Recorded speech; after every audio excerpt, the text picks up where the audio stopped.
against three. Has 6-3. The nade stealing the kill. Hazard looking for the fifth. Very low. They smoke him out of one behind. So Jordan Hazard. I think they're going to start rotating soon as they spot 5 coming out. Sorkus taking one down, Skeletal another, and Sorkus onto Tinkles. Sorkus is still alive with full There's HP, another taking one. 3. That is 4 Is it for another Sorkus. ace? Oh! And Sorkus goes down with Skeletal on 17 HP. Incredibly close. Very close. Sorkus with brilliant plays there. Wow, really lifting his team.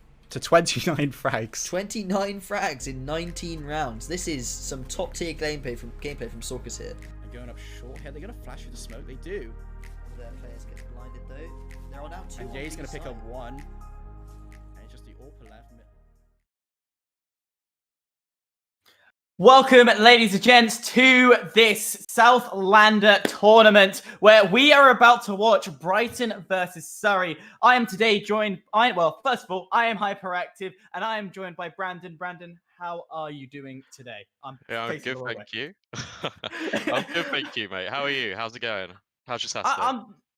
Well, a little bit of work to start off with and yeah, just relaxing. And when I say work, to make it clear to everyone, I want to put this out of the way. I'm not a uni student. I am an external shoutcaster. I don't know, Brandon, are you a uni student?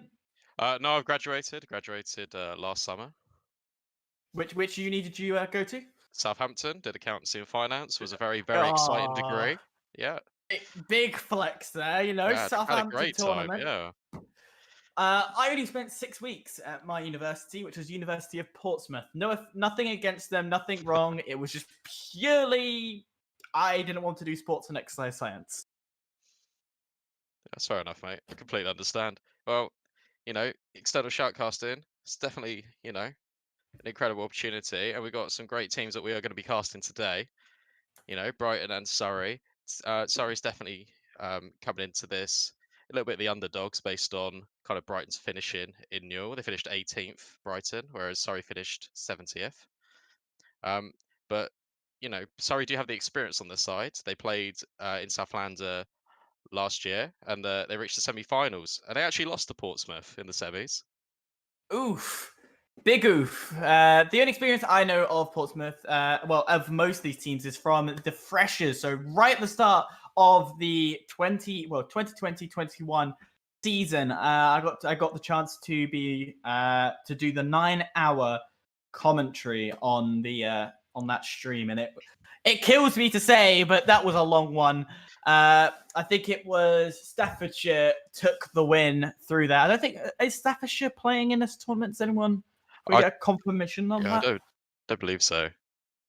No, so we're not going to get a dominant team like that, which did featured a semi-professional player named Cloudy. She is fantastic as a player. I've seen her perform in the ESN league, which is a semi-professional league. But in terms of the players we have here, you know, I'm very much looking forward to some of these names because immediately the first one that people have talked about is on the Surrey side, and that's Hellmite. Brandon, do you know who he is? Yes, I've had experience actually playing against Hellmite before. I know he's very prolific on the AWP. We played against him a couple of years ago in playoffs for Newell. We didn't expect to get there, so it was, you know, grateful for the opportunity, and we got absolutely destroyed by him on Vertigo. I think he dropped something like 39 kills in regulation, just absolutely absurd. I couldn't get on the bomb site. Yeah, phenomenal player. His positional awareness is, you know, something to definitely watch out for. He's just very good.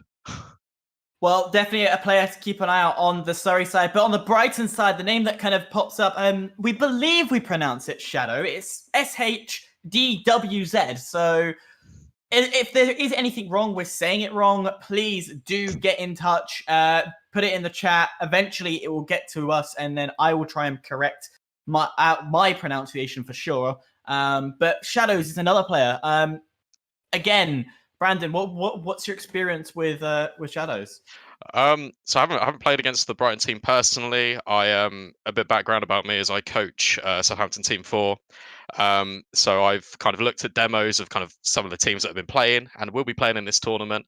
Shadows, you know, very good technical player, has got very good aim on him, and yeah, looking forward to seeing what he can do, especially against Helmite and the boys on Surrey. I know Surrey are wielding a 10-man roster as well, so there's going to be some names that are going to be maybe rotated out throughout the tournament. I know, just looking into the server now, Skeletal, he's a prominent figure from Surrey. He's got very good kind of decisive awareness. He lurks sometimes and has a very good kind of like knack on kind of when to like get in the gap between the enemies and kind of, really make the difference in some of the rounds. Well, a very strong sounding team, and I know you were mentioning earlier, especially about Helmite, his mechanical aim is just godly as well. So I really do look forward to this. We are waiting upon the vetoes, which let's talk about maps, okay? Because earlier I think it was either you or the other guys in this production were saying that Nuke is almost a dead cert map. Why is that so? Oh, well, I mean, it'll look a bit silly if we now said it's a dead cert and it doesn't come up, right? But from kind of looking into the background of these teams, I know Brighton do like Nuke. They've played it once already in Newell this spring split. Went the distance actually 25-23. They came away with the win there. So that's basically 2 games of Nuke in one. But I definitely know Surrey do pick into Nuke. I've seen them pick into Nuke a few times. Brighton played Team 4 on Nuke as well in the Challenger bracket, I believe, for NSE. So we know that both teams like to play the map, so we can see that here. Furthermore, I think Overpass could be a choice that comes up as well. I know both teams are playing, Overpass and Nuke, the more kind of technical maps that require more, I don't know, my IGL prowess in the server, if you like, rather than typical pub maps like Mirage. But however, looking at the Newell and NSE split hyper, it looks like that both teams are leaning more towards Inferno, with both teams playing Inferno, twice in the 4 games that have already occurred. So maybe we'll probably see that. Inferno, brilliant map. Personally, my favorite map is Inferno on this game. Just it has the mixture of the pug style feel to it, but also there is that mild bit of strategy. Coordination is needed.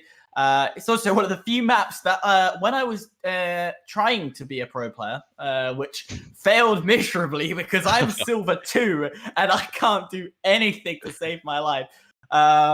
It's one of those maps where there isn't much strategy you can use, but there are so many different like boost opportunities that you can put that within your strategy and your defense, use that in your attack, and you can play around. And that's what I'm looking for today is the strategy game. What are people going to do? Are they going to play by the book, which will be your AA push, B push, A split, B split, fake A, whatever?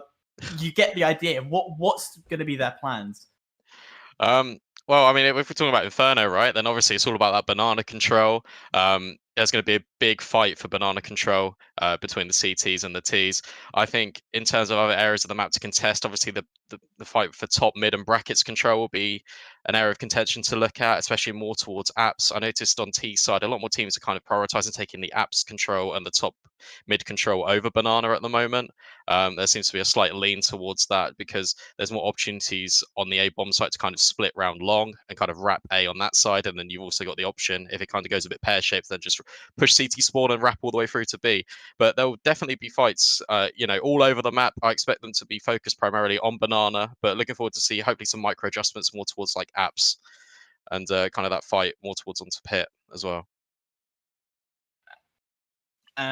And just to let you know, we do apologize for the delay. Servers are not in our favor as of right now, but we will try and get this fixed as soon as possible, and we'll try and give you some entertainment topics, of which I know that you, Brandon. Let's talk a bit about the pro scene, and I want to talk metas. Because okay. I will admit, I'm gonna stand here. I'm gonna physically stand and raise my hands. I have been away from CS:GO for a little bit. I've only just resurfaced back into the scene. I think it was 2 weeks ago when I did the Lucifer League. And if anyone's familiar, do check them out. They are absolutely amazing amateur level tournament. But I don't know what the meta is. What is the meta right now? The meta. Well, I mean, it's difficult to say, right? I mean, there's so many. The issue with CS is not the issue, but rather kind of the benefit that we have watching the pro scene and just kind of this game has kind of evolved with us through so many years now. But the normal strategies are all the same, right? There's a lot of in terms of you've got macro and micro within just operating in rounds. All of the macro stuff is pretty much fleshed out now. Like kind of everyone knows how to play X map, Y map, Z map, for example. But it really comes down to the mid round call in. That's a lot of more impactful. Rather than hey, at the start of the round, the IGL goes, "You're right, guys, we're just going to rush B." Typical. But we're kind of getting a lot more fighting for key chokeholds positions areas on the map, and then from there you can adapt. So I don't know, nuke outside is a really good example right now in the pro scene. There's been a lot more adaptation rather than just having the one set of outside smokes. You've now got the kind of diagonal cross smokes to get you into garage to have that more control outside for terrorists. You've got kind of the L smokes that let you kind of smoke off main, smoke off credit card, and you've got an even deeper line. And it's just all about kind of just managing expectation and then these micro adjustments to kind of take that extra inch of map control that really decides the rounds at the moment. And it's really, really fascinating to watch. I know Katowice is going on at the moment, and a lot of you will probably be following that. And it's just very interesting to see. Also, you've got kind of a lot of new roster changes and kind of a lot more a lot more teams in the CIS region are opting for more like a slower play style. So they're kind of waiting down the clock a lot more and then just executing really fast and like punch you onto a bomb site in the last sort of like 20, 30 seconds. Teams like Navi and Spirit are having a lot of success on that at the moment. So it's just really interesting to see the development that has been occurring over the last few months. Another thing we should really talk about, I know this is quite big news that did pop out, but the coaching ban. I don't believe we are using that rule towards us, but during the 2020 season, we did see a lot in the news about coaches cheating and exploiting a glitch, which then involved Valve turning around and saying, well, we're actually looking into completely banning the entirety of coaching. They can't be in the same room, which completely eliminates the point of coaches. How do you see that playing a role in future CS? Well, I mean, it's really interesting to look at the kind of the shift between. I mean, coaches are now transitioning more into kind of analyst roles, if you like. So there'll be a lot more behind the scenes, kind of preparing for the games. So there'll be like a lot more demo review and a lot more kind of dry running in the servers.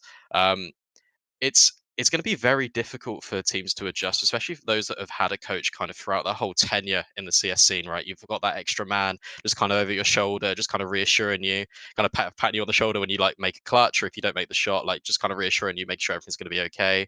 And also having that, I don't know, having that guy that's out the server, but also watching the game in the same capacity is so important because a lot of times teams can kind of get really like wrapped up and involved in the game, right? There's a lot of times where like you can see in games, especially like kind of at uni level, where you lose a few rounds, you're kind of in your head a bit. You need to take that time out, and sometimes you're so wrapped up and involved in the game, right? You can't always just think for a split second and just take that decision and just kind of take that pause. If you've got that coach there, he can just kind of be like, "Hey guys, just take a pause here, just take 30 seconds. Don't even have to talk about anything. Just kind of have that mental reset, just kind of breathe. We're still in the game.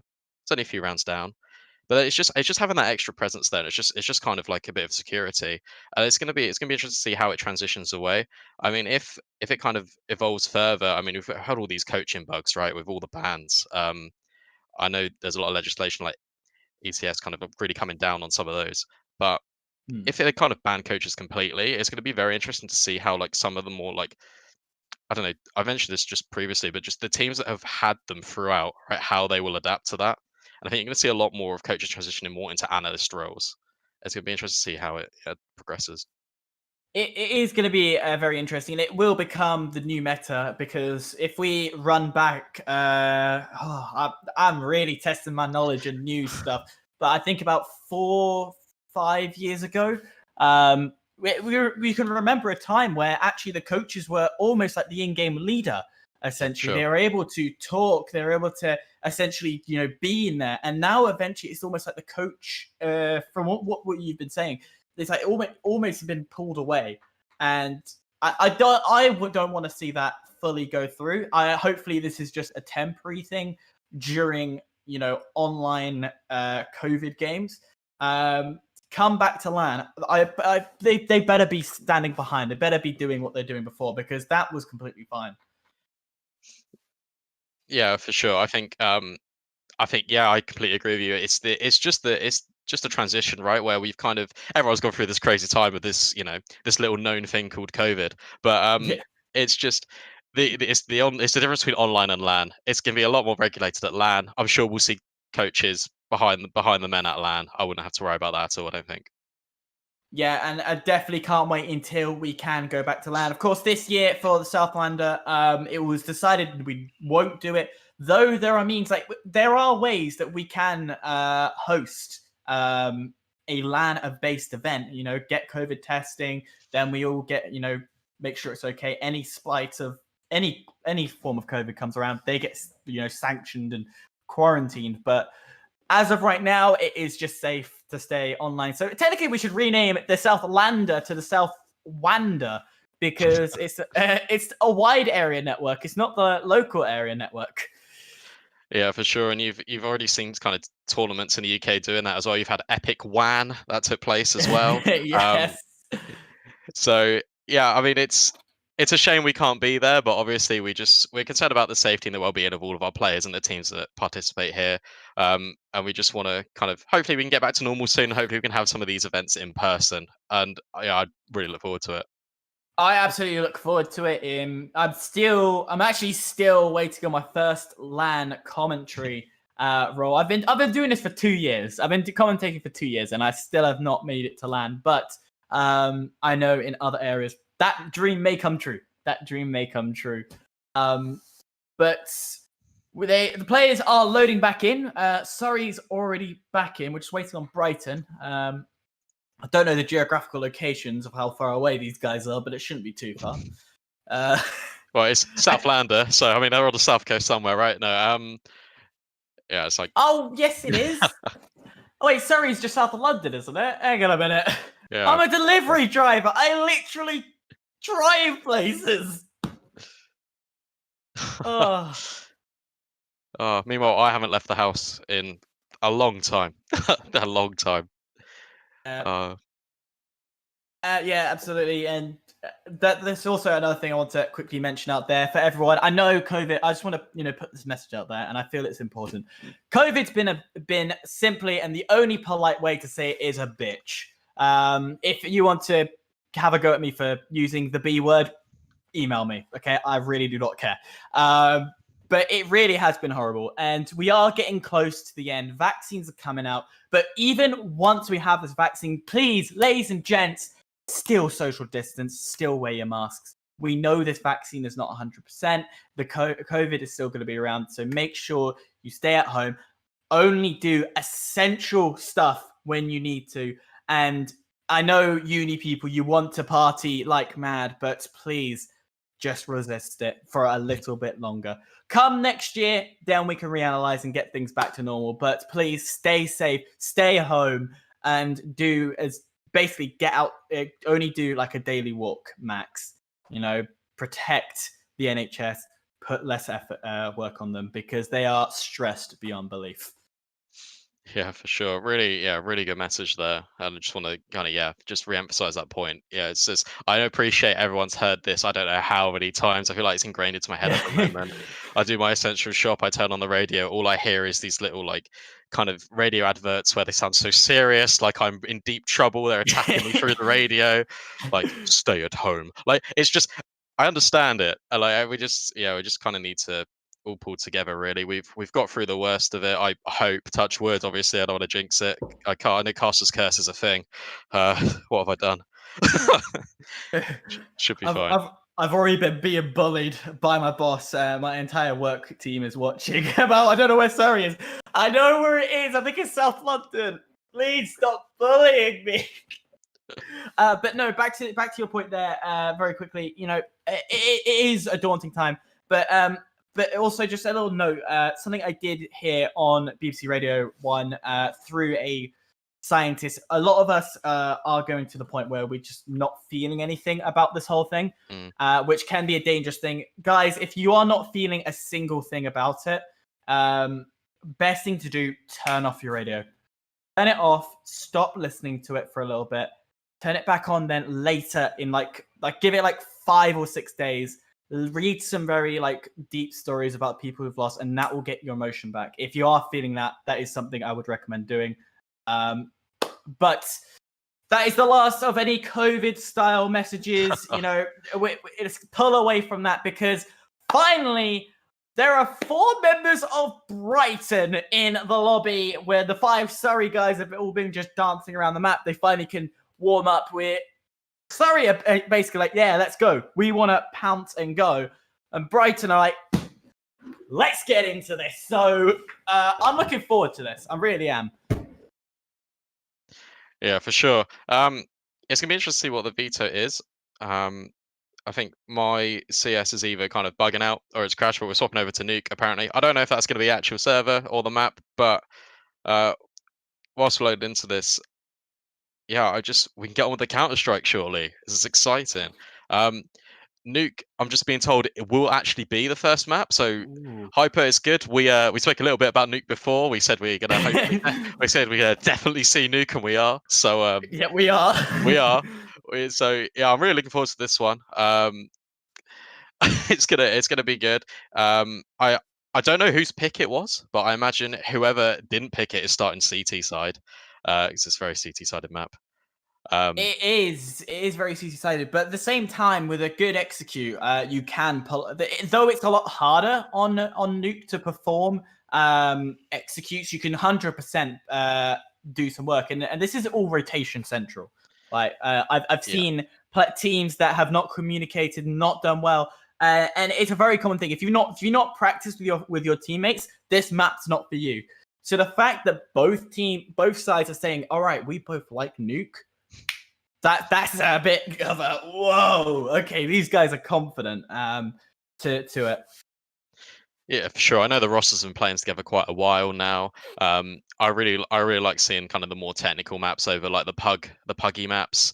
So for me, Nuke's a really good one to get in and watch. On T side, yeah, you're right. There's a lot of options as we were discussing before. You've kind of got like the 3 variations of the outside smokes that kind of have an effect. Ramp control is going to be a nice little battle, and I think there's kind of a lean shift at the moment on T side of kind of exploding kind of out the top site on towards A, just kind of putting a molly up towards top heart, getting the smoke in heaven, getting your pop flashes for back site. Kind of you've got 3 players through heart, 2 players through door, whatever variation you want, right? But there's a lot of like these fast in the pocket strats that can yield some rounds. I think on T side, if you're looking at like 5-6 rounds, you're sitting quite pretty because of how CT sided the map is. Absolutely, yeah. It can play. It will play in favor of them, but at the same time, as I said, the strategy is of this game to make it. As we're still getting there, ladies and gents, we are getting ever so closer. I know we're all anxious to play, but we're getting there. We're getting there, you know.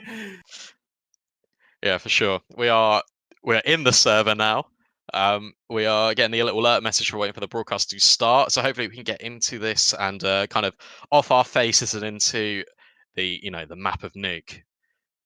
In the first map, I want to talk about. Sorry, I was gonna say I want to talk about the history of Nuke. Nuke has gone through radical changes over its course of time, going back to CS 1.6. Some of the original CSs. It was a lot more basic, less technical. Of course, it was the only map that had basically a layer like a vertical play essentially. And then came Vertigo later on. But it's always been this iconic map that everyone hated at first, but now it's almost a map that everybody loves through the development, the rework, come CSGO, the first variation of Nuke was a bit questionable. But then come the rework, it took so many reworks to now get it where it is now, to people saying, actually, this is such a good map. Yeah, for sure. I mean, Oh yeah, I think it went through like 2 or 3 reworks, right? Hut used to have a window. There used to be this massive kind of scaffolding all across outside that you could kind of have even more verticality. And I think it was just kind of a bit too much because you had too many angles to check outside as it is, and you've got a vertical element, and it's just kind of gets a bit crazy and a bit disorganized, right? But you also had the second vent used to be open as well. The vent has had a complete rework, and it's just kind of one route onto site now, which is a lot more practical. And yeah, it's in a really good spot now. It's in a really competitive kind of kind of state. The CT side on old Nuke was very much like 90% CT, 10% T, kind of luck of the draw. If you got CT, then hey, look, you won the map. Whereas now it's a lot more leaning towards even. And yeah, I'm excited to see what happens in this first map. Absolutely. We are literally on the countdown before they go. I believe we have a knife round. I'm not sure if we do, but either way, ladies and gents, we are heading into... Hey, we're going straight into the game, ladies and gents. We are going into Nuke. It will be Surrey versus Brighton for the very first round. 3, 2, 1. Let this game finally begin as we head onto Nuke for the first game. I don't know if this is of the tournament, but it's the first game of today. Yeah, for sure. And it looks like we are going to get kind of a more explosive A play out of Brighton, as Hellmite and Skeletal are just, absolutely cleaning up house. And that was, I don't really know what to say about that, Hyper. That was just so quick and so rapid. Skeletal was just, said, you've made us wait to get in this server, and I've had enough already. First round in, 4 kills. Wow, what a start for Surrey. A very strong start, but it was almost a rush A, but the Super Blet doesn't fit the end because that's a B thing. But you can't really say anything about it, and on the way it looks, Brighton is going to probably do a similar thing the second time round as they're going to rush B already. Pikachu is finding his pick and chewing all over them. You're welcome for the puns. I'm here all day, but the bomb is going to go down, which will help in their favor for money. Will the frag be taken down? No. Skeleton will say no to Luna, and there's going to be no weapons lost. For sure. But Brighton did get the bomb down. Kind of, Glocks only, I believe that was, just rushing straight towards ramp. Pikachu says no with a 4K, but more importantly, the bomb is planted for Brighton, which does bolster the economy, will yield a buy, and an AWP coming straight out for Shadows. That is going to be interesting. That means because at the moment, Hellmite's only on a Scout. So AWP versus Scout, it's against your favor if your name is Hellmite. But as we said, Hellmite has a reputation behind him, so something could happen. And already we're seeing, this is Yon playing aggressively in the smoke with that MP9. So he might try and pick out a couple of players here. Yeah, for sure. It's just the bonus round here for Surrey. Trying to get close to these SMGs, trying to disrupt the T economy as early as you can. Kind of the SMG money as well, going to be a factor for a kill.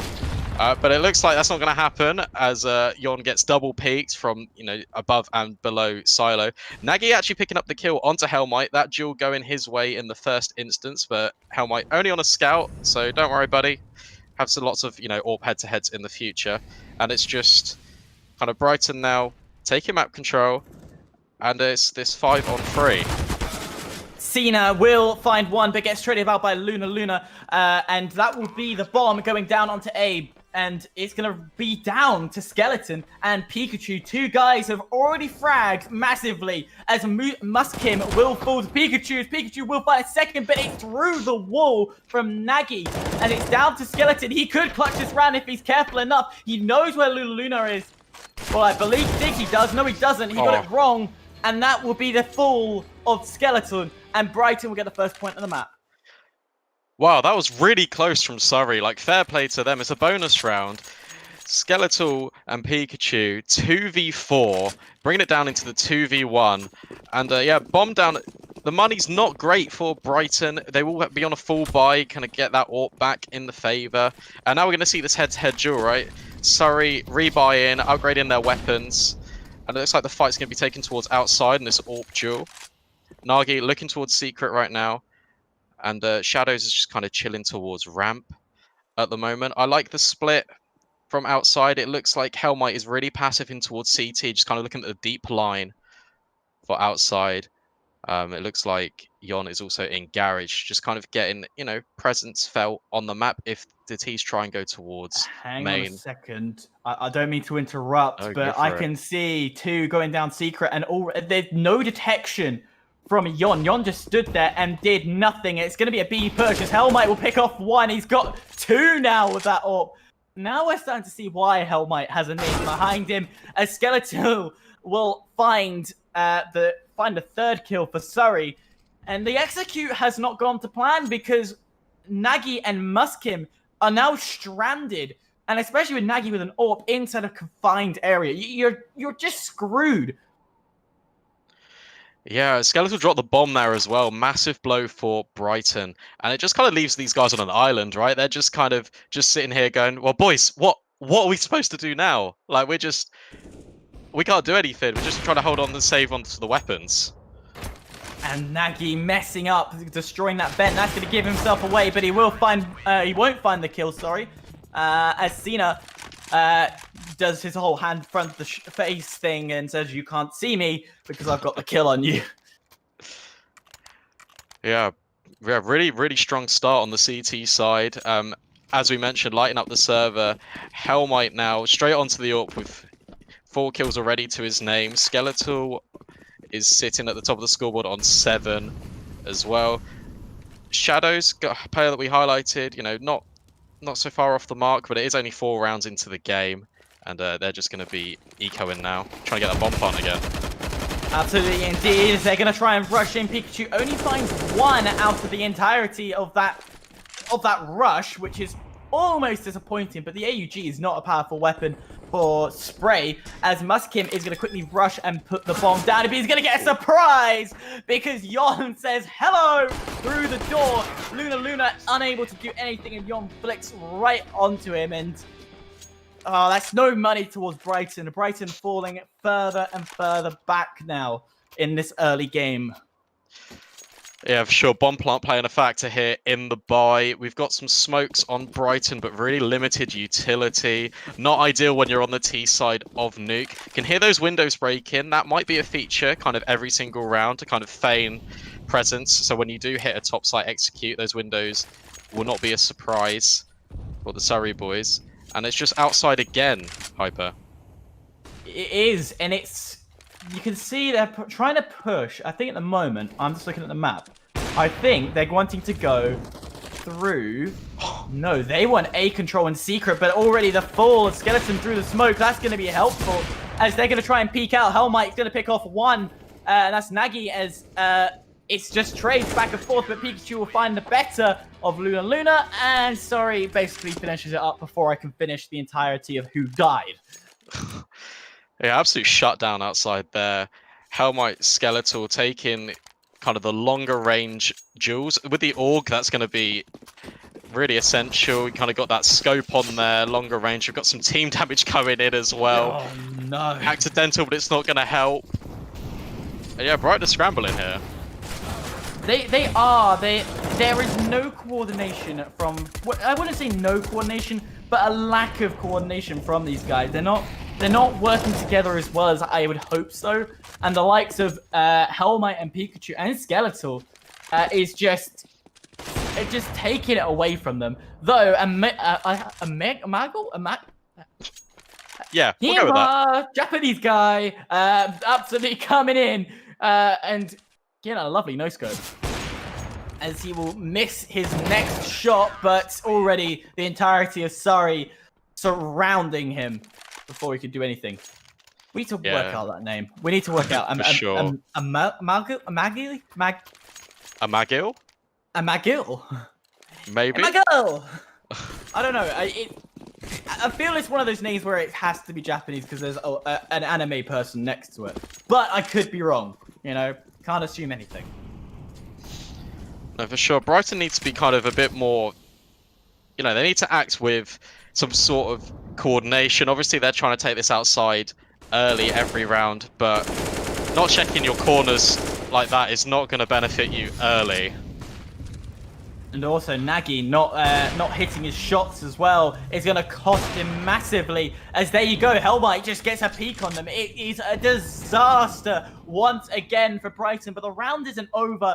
You know, Shadows and Luna and Amagi can come back and do something if they work together. But as of right now, it seems to be another split, and wrapping around will be Yon, who will be the first person to find a player. Whether it will be a kill or not, that is the question. He's going to find one. It's going to be Yon. It's going to be Amalgi that falls. The Luna gets the flick. Will be traded out by Cena, and it is now down to Shadows, who is going to get Pikachu, and 3 others are going to hunt him down. Bomb is on the floor, down in the area's gone out of my head, but lobby. Thank you very much. That nade, Kobe, will take down Cena, bringing it to a more doable situation. Shadow has full health. Yeah, this is looking quite dangerous for Surrey. It was completely in their control, right? 4 versus 1. And as I say that, Caster's Curse, Hellmite just finishes off Shadows.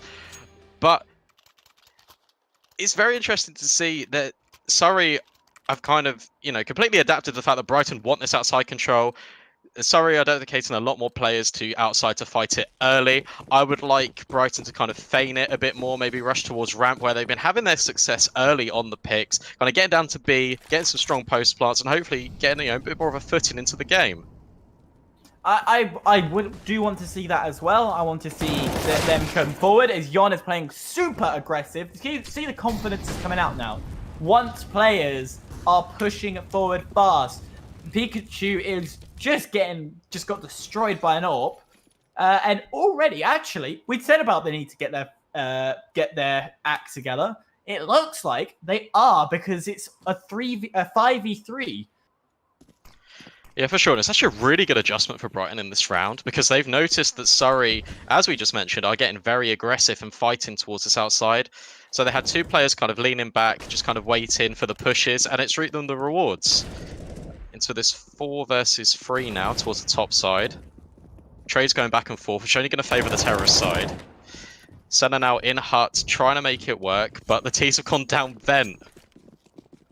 Nice, fast call to definitely get that bomb down. That's the money they need. You can see Amargu. Again, chat, if we're saying this wrong, please pronounce it out to us. Getting that bomb down has now got $300 instead of the lonely 0. Shadow's going to take out Hellmite, and it's down to Cena, and he's going to have to do some form of attitude adjustment to get through this, because right now he is pretty screwed, and I think, yep, he knows that is not a fight he wants to take. Yeah, for sure. Going to be saving on the AK, you know, bring it through to the next round. The money on the CTs, you know, it's all right. You know, you've won 7, kind of back to back almost in this game. Brighton now slowly, you know, climbing the T side nuke ladder, trying to get back into this game. But, you know, 11 grand on Yon, 9k on Pikachu. Hellmite's just sitting pretty at 13k. Could buy that AWP for the next 2 rounds or so. And yeah, hopefully we can see more adjustment towards Brighton's play. Hopefully they can, you know, take more control of the ramp and kind of leave outside. It's interesting to see how Surrey will adapt to this. Maybe they will put more towards A in kind of an effort to kind of split into lobby and kind of take the control back. But that AWP fight, again, goes the way of Nagy this time as he takes out Hellmite. Good start from the Brighton side. Get rid of that AWP. But at the same time, I want to make a point. You could do a double AWP situation, as Yon's vision has been eliminated, but he is in a position where he can almost use that smoke to his advantage if they decide to push outside, which they're not. They're going to go through A as they're now going to start exploding, and Cena says no, denying Luna to get anything. Nagy will take down Skeleton, and it's all Cena holding down the fort. He's out of ammo. He needs to reload that gun because there's someone else just round the corner. But they're going to have to wait a bit longer. Wow, Troy's back and forth here. And Pikachu runs through the flames and takes out Shadows. That's an incredible recovery for Surrey, because Brighton, it looked like they were doing all the things necessary to kind of win the round, put the pieces together, and kind of formulate a comeback on this T side. They were trading effectively. They were waiting for the aggression that Surrey have been putting in all areas of the map and taking the fights and taking the trades. But it just comes down to a bit of individual brilliance and initiative from Pikachu there as he just runs through the flames and takes the head off Shadows. And we're now 8-2. This game is going by so fast. It is. It's because they're not slowing down. They're not running down the clock that we were saying earlier. You said that a lot of pros are deciding to go as though just for a split second. You just saw Yon look at the fire like, no, I don't want to die by that. Yeah, it's a bit... looks to be a bit more slower in this round, however. Outside control is the name of the game for Brighton. You can see that Luau and Shadows are just kind of tucked in lobby, kind of hoping to catch any players pushing aggressively on the CT side towards the hut area. Hell might taking a really passive position now, just trying to watch that secret cross from Hell, it looks like, or Heaven, maybe an aircon. And now... Sorry, go on, I just cut you off. No, that's completely fine. Skeleton and Cena will find Amalgi and Shadows as that nearly came out wrong. Nagy gets the frag onto somebody, but it's already gone as I dodge a very dodgy situation. It's down to a 1v2. The spray is not successful, and Nagy will find the kill onto Pikachu. Pikachu nearly getting the spray transfer, which you love to see from a player who's using that rifle. Yeah, for sure. Good double peek by Brighton there in the post plant to guarantee the round win. Musk him as well. Shout out to him. He did get his first kill in the game on the board. Helps Brighton win the round. Hopefully we can see more out of him. And we can get a more competitive half. It looks like Brighton is providing that though. With Surrey, you know, their economy's not the best right now. And this is the danger on CT side. Because you win loads and loads of rounds. You lose one. And that's it. You're eco. It's a kind of eco. Let's face it. We know that Surrey will be able to bring this back fairly well. They've already put a astonishing lead. We're on round 12 already, and it feels like we only started 5 minutes ago. But we're on round 12, and it's 8-3 in favor. And Cena, he just picked up a scout, so this might help. I say might. Those deagles do a lot of damage. Probably, I don't know, more so than the, no, Scout does more damage. Work out the maths in my head. It's a scary situation for Brighton to be in, right? You're going up against those armor and the deagles. You want to mitigate your losses. And we're now in this 2v2 kind of really 1v2 Tetchy afterplan situation. I say that because I'm a bit ahead of myself. As Malcolm fakes the plant.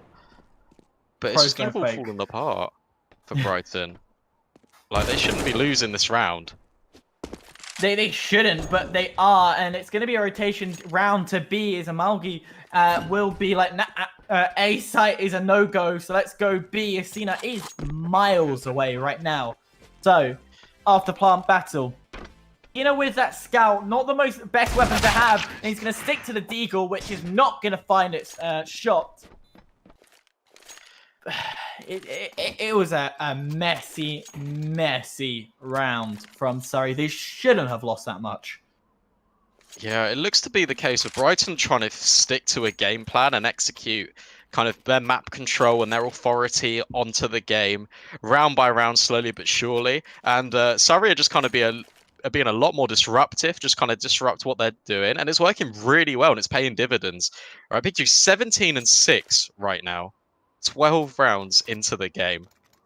Like, it's just crazy. They're setting up executes, and then the CTs are kind of pushing aggressively into a different area of the map each round, and it's reaping the rewards. It's just really good counter-strike. Hold up. Look at what Helmite's got. The Mag 7's coming out to play, boys.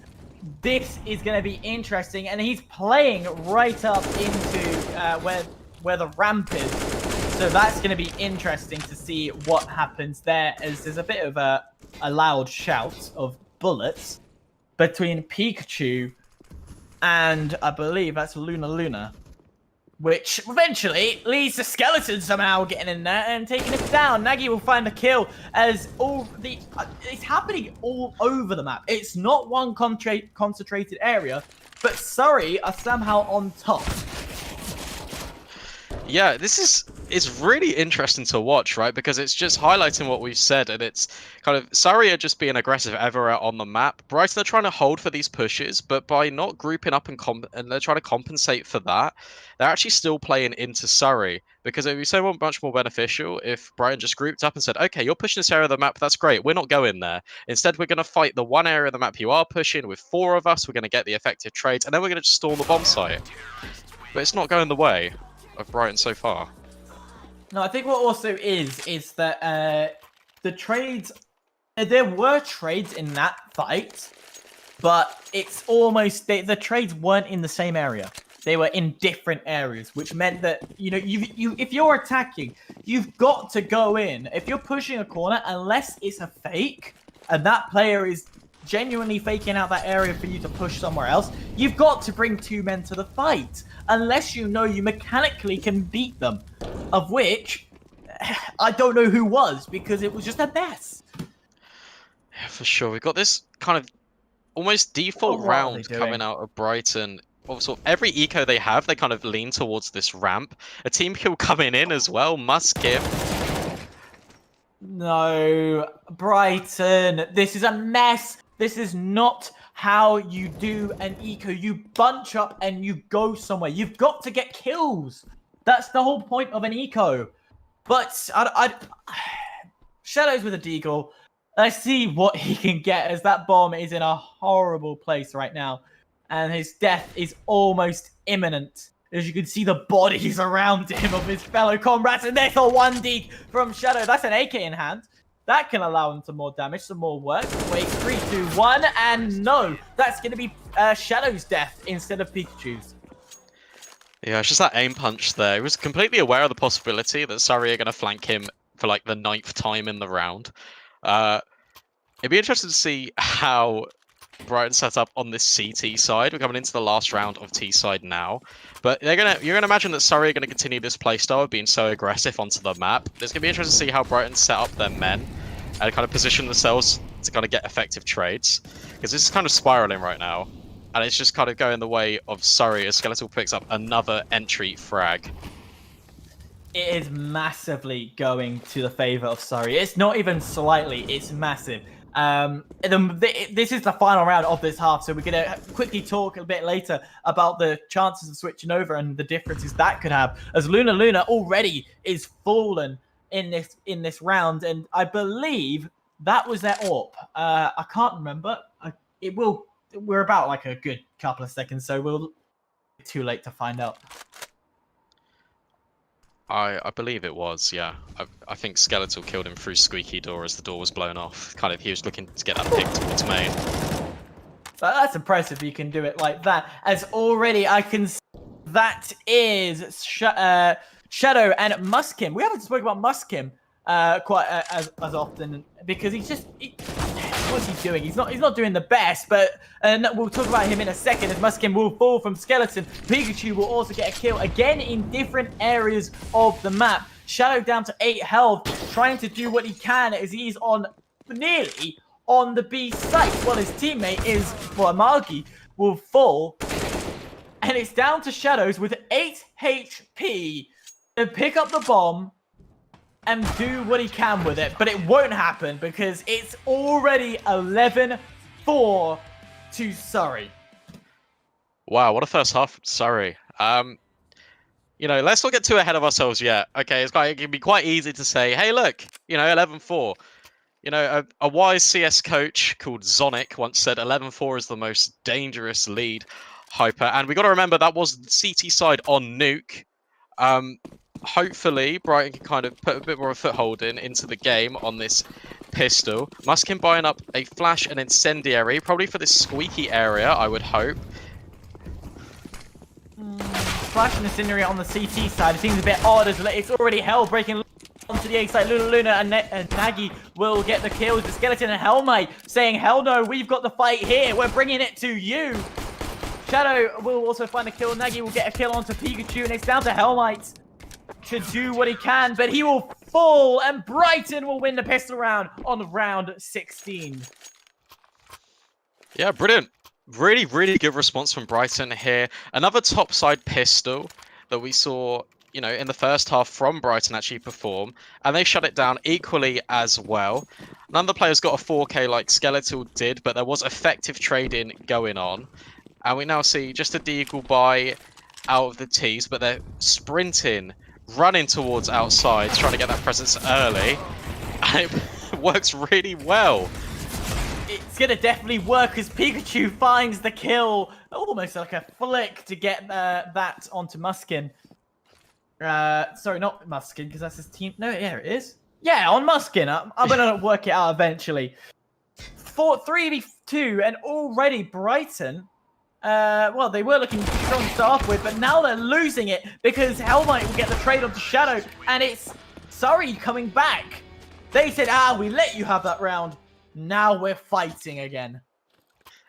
It's just that pure aggression from Surrey, right? It's just they're just grouping up. They're doing what Brighton, you know, early shades of what Brighton weren't doing as effectively on the T side, grouping up and trading as a unit.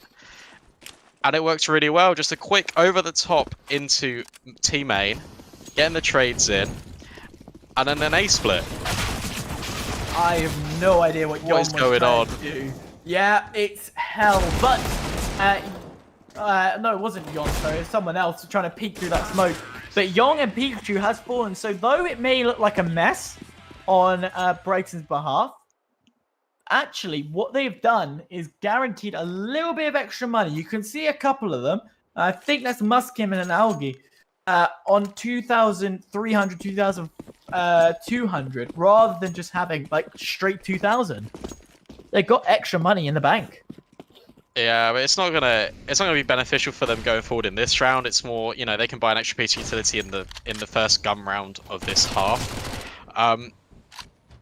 Yeah, it's just damage control right now for Surrey. They want to make sure they can get away with kind of having Pikachu maybe farm with the Mach 10. Obviously, SMG kill bonus coming into play right now. And it's just making sure that they don't force rebuys. See, some of the money is low on that Surrey on that Surrey T side. Pikachu 650, Senna 2,300, Yon 2.6. Already, it seems like Brighton trying to push aggressive. They almost nearly flanked the Surrey side, but they're on their A game. These guys are on their A game. They know that they're going to get pushed from no matter where. They're going to get pushed. So, yeah. Yeah, perfect round. Perfect anti-eco from Surrey. No players died. Just kind of swells the bank, makes it look, you know, really, really healthy. And no AWP, notably, for Brighton. Neither for kind of Surrey, but it is the bonus round. They didn't really have any losses, so they didn't have to rebuy. And outside control, again, a factor. Amalgo pushed up very close. Hopefully we can see him doing some damage. Maybe 1 or 2 kills would be ideal right now for Brighton, if you're a Brighton fan. Can we get a spam Brighton in the chat if you are a fan? And Surrey, guys, spam Surrey in the chat if you are a Surrey fan. I want to see that hell break loose as Amalgi or Amalgo, however we say his name, is going to get the first frag. Will he find the second up on Silo, or will the Silo man take down? No, it won't. It will be the guy on the floor. So neither of the options that happen. And now it is evened up 2v2 after Shadows takes down Cena. He was spotted. Ladies and gents, I can confirm he can see you. That joke is getting a bit... You're welcome all day. My puns are on point. They're on fire. But it's Pikachu and Skeleton have not gained any like map control right now. They're nowhere right now, and that is terrible to see as Pikachu removes about 14 HP of his health from full damage. And that's going to be critical, sorry, because Shadow picked up 1 and 2 as they peek the corner. Yeah, nice idea in the last stage of the round. Obviously, as you just said, no map control being garnered for Surrey. So they just group up, they try and execute into a bomb site, just kind of contact dry walk in, just kind of try to take a headshot fight, maybe get a trade in a bomb plant. But Shadow says no, stamps down, and picks up the 2k. Nice to see him, you know, waking up a bit into this match, as we highlighted before. Very good aimer, so hopefully he can bring Brighton ever so closer to making this a bit more competitive. Absolutely. We're just catching up with it. As you may know, there is a stream delay, so we're about to find out who, what sides we are rooting for. Hellmite will take down Shadows. That's not the sniper on the Brighton side, but Hellmite, as I said, a lovely start to the round. And that's going to cause a rotation to go to B. But is the shot called too early? Because you can look, Yon's waiting. He's waiting for the rotate to happen. As finally they're going to push down. Cena is going to get Luna. As the bomb will be planted. Hellmite taking a huge amount of damage from the fire. The no-scope being unsuccessful. And Amalgi will find the kill. He won't pick up the AWP. It's the wrong time to have it. It's a retake, so you need automatic weapons. He nearly dies, but he's staying alive. My game is frozen. Wow. We're back. Cena falls. And Amalgi finally falls himself. Yeah, sorry on match point. That was a really chaotic afterplan. That was crazy. I didn't think that was possible at all from Brighton, and then suddenly 2 quick kills come out of nowhere. This whole game has been so chaotic, backwards and forwards between the two teams, and it's been making for a really good showing, and it's just incredible. Hopefully we can see, you know, a bit more. Actually, I don't want a bit more structure. I want continued chaos on this team side. I do want Brighton picking up a few more rounds though. Shadows with a quick 1 dig, and they're pushing as a unit. Look at this. They're going for it, and they need to. They don't have good weapons on them, so they need to. Pikachu will find a kill, as it's down to Amalgu with a scout. That's not a weapon you want in this situation, and it is down to Amalgu to keep Brighton in nuke. It is against 2 AK-47s with full HP, head armor as well. So it is headshots or nothing. There's one. He is down to a 1v1. He misses a shot, and he will fall. Sorry, we'll take map 1. Wow, so close there. Nice kind of line up for the scout shot for the first one. Taking his time there, want to make sure he definitely nails it. But Skeletal wins out in the trade. And I can tell you, Hyper, we are moving to Vertigo for map 2. Another elevation vertical map. My personal favorite. We are, you know, going to get into that map very shortly, but we will be taking a very quick break for the players. So join us when we come back. We're going to move on to Vertigo, the second map in this best of 3 series. He gets 3. Has 6-3. The nade stealing the kill. Has a looking for the 5th. He's very low. They smoke him out of 1 behind. So Jordan has it. I think they're going to start rotating soon as they spot 5 coming out. Sorkus taking 1 down, Skeletal another, and Sorkus onto Tinkles. Sorkus is still alive with full It's HP, another taking one. 3. That is 4 Is it for another Sorkus. ace? Oh! And Sorkus goes down with Skeletal on 17 HP. Incredibly close. Very close. Sorkus with brilliant plays there. Wow, really lifting his team to 29 frags. 29 frags in 19 rounds. This is some top tier gameplay from Sorkus here. They're gonna flash with smoke. They do. He's gonna pick up 1. Just all left. Picking up 2. Gets a Hellmite third. with 3 kills. That is great play. Is he gonna get the 4. ace? He is gonna get the Hellmite ace. with the ace. What a brilliant play. Well, Sorkus is gonna go up and grab it. I mean, if there's a man you want with the rifle, it's Sorkus your with an boy. SG. This could be scary. It's very scary Very stuff. scary. There are 4 Ts left, and Sorkus has their number. And they have the B-apps control as well. They're very much. Oh, and Sorkus with Gets a him beautiful through the kill. smoke.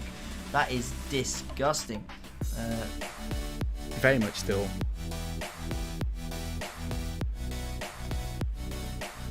Still winnable for Surrey, of course. Yeah, but again, But they're going into the stack. and Sulcus has an SG. Now, I myself would not want to come against Sulcus in a 1v1 because he's made some clean plays tonight. I mean, they got the SG on stairs and the M4. This could be very dangerous for Soupy, Tingles, and Kishan. Kishan, if he can get a pick with that AWP, they might turn it around. They've cleared the front of sight. Sulcus with a double kill, as I'm saying. This man Sulcus with a absolutely triple. carrying with a triple kill. That's a 4K. In mid, we've got another firefight between multiple players on both teams. Two very quick frags from Helmite gives it down to a 4v2. King also getting killed by Helmite. Only Pinu left against 4 CTs.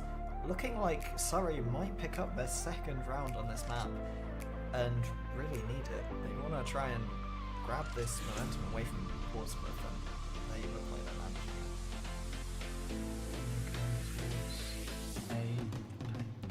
He doesn't know that they've got some orcs and like watching the steps out. Helmite taking him out. Was that a 4? That was a 4K by Helmite. It's looking great. It's going for a Has to go for a full spray. I was How many gonna get? He gets Has 3. takes 3. The Not nade taking stealing the 4th kill. nade. Hazard looking for the 5th. It's very low. They smoke him out of one behind. So Jordan has it. I think they're going to start rotating soon as they spot 5 coming out. Sulcus taking one down. Skeletal another, and Sulcus onto Tinkles. Sulcus is still alive with full There's HP, another taking one. 3. That is 4 Is it for another Sulcus. ace? Oh! And Sulcus goes down with Skeletal on 17 HP. Incredibly close. Very close. Sulcus with brilliant plays there. Wow, really lifting his team. To 29 frags. 29 frags in 19 rounds. This is some top tier gameplay from Sulcus here. Going up short here, they're going to flash in smoke. They do. And Jay's going to pick up 1. And just the AWP left. Another one. Two. gets a Helmut third. with 3 kills. That is a great play from Is he going to get the 4. ace? He is going to get the Helmut ace. with the ace. What a brilliant play. Well, Sulcus is going to go up and grab it. I mean, there's a man you want with the rifle. It's Sulcus your with an boy. SG. This could be scary. It's very scary Very stuff. scary. There are 4 Ts left, and Sulcus And has they- their number. And they have the B-apps control as well. They're very much... And Oh, and Sulcus with a Gets him beautiful through the kill smoke. That is disgusting. very much still.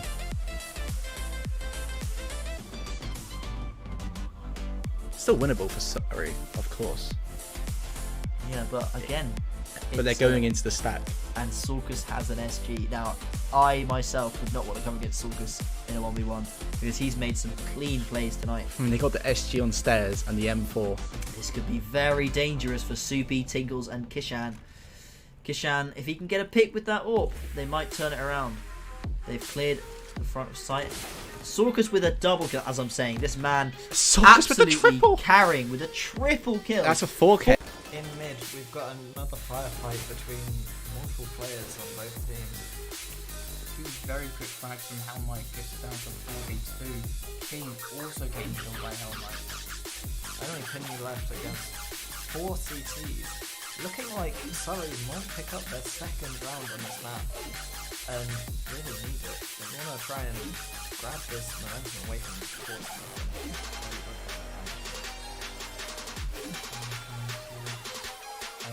Doesn't know that they've got some orcs and like watching the steps out. Helmite taking him out. Was that a 4? That was a 4K by Helmite. It's looking great. It's going for a Has to go for a full spray. I was How many gonna get? He gets Hazard 3. takes 3. The Not nade taking stealing 4th the kill. nade. Hazard looking for the 5th. It's very low. They smoke him out of one behind. So Jordan has it. I think they're going to start rotating soon as they spot 5 coming out. Sulcus taking one down. Skeletal another, and Sulcus onto Tinkles. Sulcus is still alive with full There's HP, another taking one. 3. That is 4 Is it for another Sulcus. ace? Oh! And Sulcus goes down with Skeletal on 17 HP. Incredibly close. Very close. Sulcus with brilliant plays there. Wow.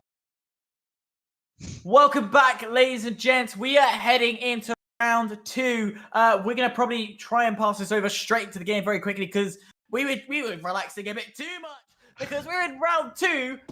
As I just said, we are on Vertigo, another 2-layered map. A site that well, technically they're on the same level.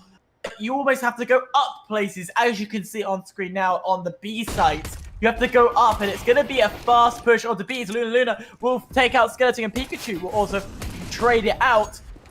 And it's going to be a very fast push up the B site. Bomb is not on site yet, but look at the rotation going straight in. And Brighton's like, nope, we've got this. We're going to stop you from pushing and planting, because that's the main goal right here, right now. Yon will find Muskin through the smoke. Makes it a bit more impressive as Nagy is still darting around the electrical box. Bomb still not down onto site. As they need to be careful. That smoke's going to go away soon, so they need to make that now if they're going to, or eliminate the fastest somehow out of nowhere. Bomb tries to get a frag, fails. It's down to a 1v1 and Nagy versus Yon, and Nagy has the bomb. He's going to rush all the way to A, and Nagy has not realized this. He's not done the rotation till now. He might be able to outrace him to the A site, and he only just fake plant going in. Yon will fail, and Nagy will get the kill. Brighton taking the first round on map 2. Also, welcome back, Brandon. I'll just let you do your thing there. It's just so much happening in such a short space of time, Hyper. It's just quick explode onto the B site. Lots of trades coming in. Nagy picking up a 3k and clutching the 1v1 at the end there. It's all happening here on map 2 already. And we see this early fight for ramp, which I think is going to be a big point of contention going forward in this game. It's already they just lined up for the MP5. The MP5 is a shredder in round 2 and also round 16. 17, sorry. It's just so satisfying to watch their health just slowly go down and just fall away as Brighton will get the second round. You love Vertigo. You absolutely love it. We were talking about it before we went live again. Tell me why. Tell me exactly why you love this map. I think this is the best map in the map pool at the moment because it's so fresh. It looks like a solid one-dimensional map, right? Like a lot of teams will take this fight onto A, and they'll completely neglect mid, and they'll completely neglect the fact that mid even exists. There's a lot of really good intricate mid-round calling you can do on the T side of Vertigo. It involves a lot of like mid to B splits, kind of taking A ramp early, showing your presence, and then going back more into the bomb site. It's just a lot more tactical CS for me, and what's good is a lot of people kind of overlook the map as just being like, hey, look, it's Vertigo, let's just go A every round. There's a lot more layers and a lot more levels, literally, on Vertigo. I've got some puns as well, not quite as good as yours. We'll work on it, we'll work on it. Don't you worry. As we are looking to have possibly another B push. Hell might take down Luna. As Hell might go in and push him further. He's already got 2, he's got 3 as a random bullet finds the head. Hell might's going on a rampage, but Hell will take him and bring him down from Muskin. As it is going to be down to Muskin with an MP5 now. There is an M4 on the floor, but not one you want to pick up because you'll be ending up like a skeleton on the floor. Yeah. Sorry, I just outpunched you there. You did, and it's fine. We got plenty more where that came from. Hopefully we can see a third map and keep them rolling. Obviously, bonus round there for the Brighton boys. MP9s all across the board. Not looking to do too much against the AKs, but Hellmite didn't even make it a contest. Really, really good impact into that round. And we've got some, some little cuddle up, some buddies just really close on mid, hoping to catch some of the T's by surprise. And ramp control again, taken early by Surrey. Ladies and gents, you will see this a lot, this map. This is the main point of contention. Just like kind of Dust too long. In fact, I think Vertigo is very comparable to Dust. We'll get more into that later as there's some action going on, Hyper. Yeah, there is. It's Skeleton actually popping heads right now as he will take down 2 of them, and one of them being Nagy, a very strong player as we've seen. As there's another head. He's looking for the ace. It will be taken away by Yon.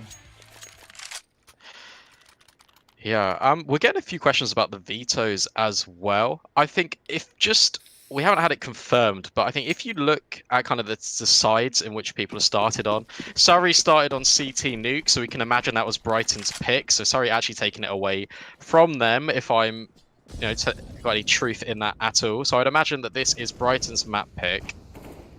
Sorry, Surrey's map pick. And early fights into ramp again.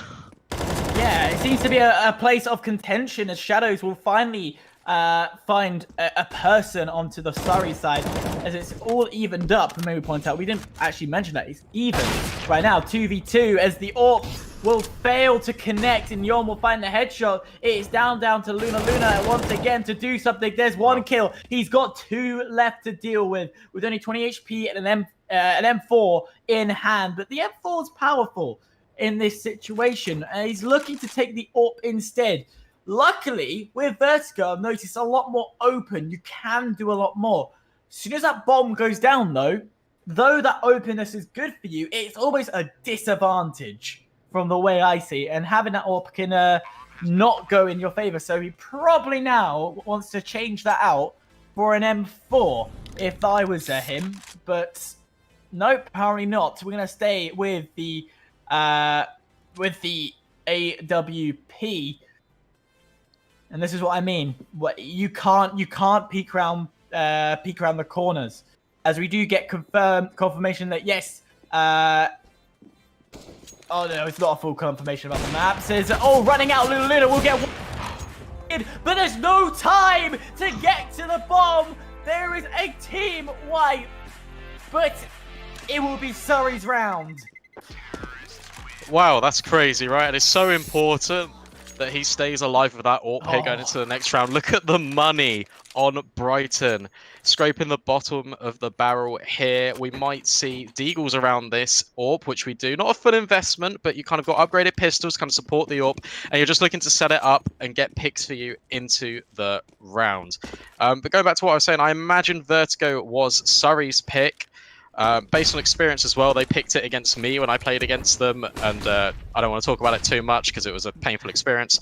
But it's okay, I'm here for you. Thanks, man. Yeah. But yeah, they're on T side. T side's typically,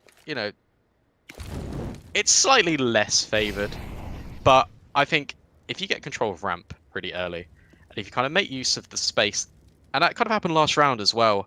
Hyper, the space that was afforded to Surrey of the result of that rotation meant that they could just run straight into B completely uncontested, and what looked to be a very secure 2v1, although they did end up pushing him to try and take the AWP out of the hands. And sorry, Skeleton will pick up a double in that peak. Lovely to see. We have to remember it is in favor of Surrey right now. I do apologize. You continue. No, it's fine. There's just so much action going on backwards and forwards into this game. Didn't expect, Brighton to have too much say into this round. Just been on those deagles. Would have hoped that the AWP would do some damage, but no kills coming in. And the economy is swelling for Surrey right now. And it's just, 4-2. Early advantage into this map too.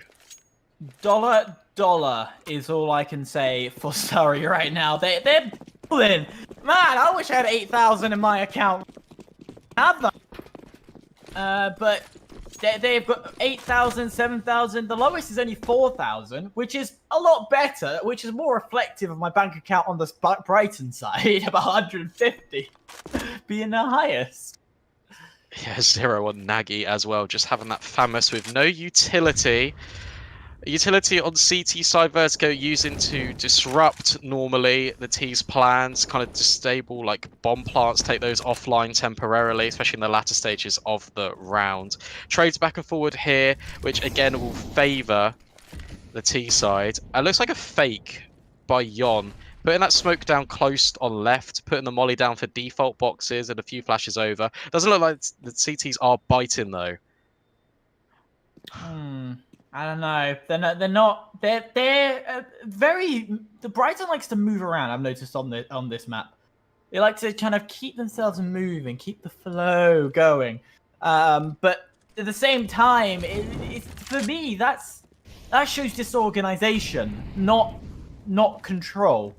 But there's probably theory to their madness, as finally we're getting the first player to actually push on the site, and it will be the bomb.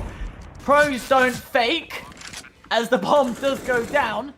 Now, can Pikachu perform like a pro? Skeleton is. He's shooting through the smoke, but he'll be traded out by Muskim. Flash going up in the air. Is it going to be successful? No, Pikachu can't find the player. He finally finds him.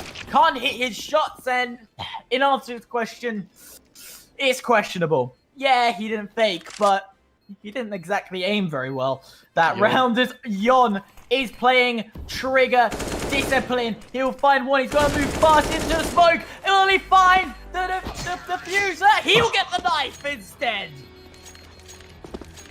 Yeah, I mean, I was about to comment saying that Yon's flank was too late, but no, he actually times it to perfection. Brighton, kind of unaware of where he was coming from, kind of stalling a little bit on the defuse.